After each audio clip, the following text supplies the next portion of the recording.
In the heartbeat of every town lies the social epicentre of a community, where peasants rub elbows with merchants and travellers who share tales of distant lands. The aroma of roasting meats and freshly baked bread, combined with the sounds of chatter, music and clanging tankards, creates an atmosphere for a bustling hub. Taverns were typically at the heart of the town or village, which reflected its central role in the community. Its thatched roof, timber frames and dimly lit interior, using candles or oil lamps, created a cosy atmosphere. Wooden benches would line the walls, providing seating for visitors to gather and rest. Visitors would come and go through the day and night, some to rest, some for business, some to meet up with friends, and some, well... Our business is our own. All right, young sir, I meant no offence. Three of the most popular names throughout England in the Middle Ages are the Red Lion, the White Hart and the Green Dragon, all of which are still used today. The Red Lion was associated with strength, bravery and nobility, as the lion was a symbol of courage. The White Hart symbolised purity, grace and nobility, and was associated with King Richard II, who used it as his personal emblem. The Green Dragon was associated with mythical creatures and folklore, and in medieval culture this was the symbol of power and protection, which is a fitting emblem for a tavern. When you walked into a tavern in the Middle Ages, you could meet with different people from all walks of life. Peasants, merchants, travellers, pilgrims, crusaders and even nobles. As someone who's curious, it sounds like a very interesting experience, but thinking about how today's world compares, I'm not sure how much different it would have been.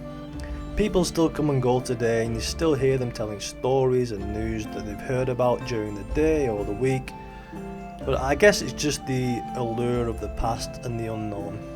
Among those that frequented the taverns were famous figures such as Geoffrey Chaucer and William Shakespeare, who got some of their inspirations from the atmosphere of tavern life. Even King Henry VIII was known for seeking refuge in taverns and alehouses, and despite him being a royal, there are suggestions that he enjoyed mingling with the commoners. Ale, mead and wine were the most common drinks of choice, drunk in tankards, generally made from wood or pewter. Goblets were also used, and they were usually made from glass or precious metals and had a much more refined appearance. Those, however, were mostly used for special occasions and special guests.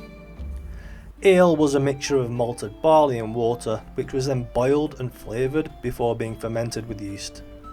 Mead was made by diluting honey together with water, which was again heated up before being fermented with yeast. And wine was the crushing of grapes to extract the juice, and it was again fermented with yeast in wooden barrels or an amphora, which is a sort of oval shaped jar which allowed the sugars to turn into alcohol over time. With visitors coming from different cities, it was very common that travellers engaged in storytelling. Gathered round a flickering candle, people listened closely as tales of adventure, mystery and romance were told. This is surely a huge contributing factor to why there are so many myths and legends from that period, where people exchange their superstitions and folklore stories from different areas of the world, passed down through generations. One of those examples would be the epic poem of Beowulf. While these stories were shared between travellers, they were often performed by bards who remembered the intricacies of each verse and were also skillful storytellers. Bards and minstrels served as entertainers and travelled from tavern to perform. Minstrels also performed traditional ballads and folk songs, and instruments were commonly played alongside those, including the lute and the harp. Another form of entertainment in medieval taverns were games. They would use dice in games like Hazard, where people would bet on the outcome of the roll. They would also use tarot and playing cards for many games based on chance or skill, and board games such as chess and backgammon, where chess in particular was a favourite among nobles. This brought some competitive socialisation with each other and provided excitement along with some strategic thinking. The menu was often limited but hearty nonetheless, which reflected the simplicity of the times and the available ingredients.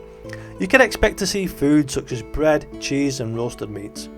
The bread was mostly served alongside meals or to soak up juices and sauces, and the cheese was made from the milk of cows, sheep or goats, which provided a source of protein.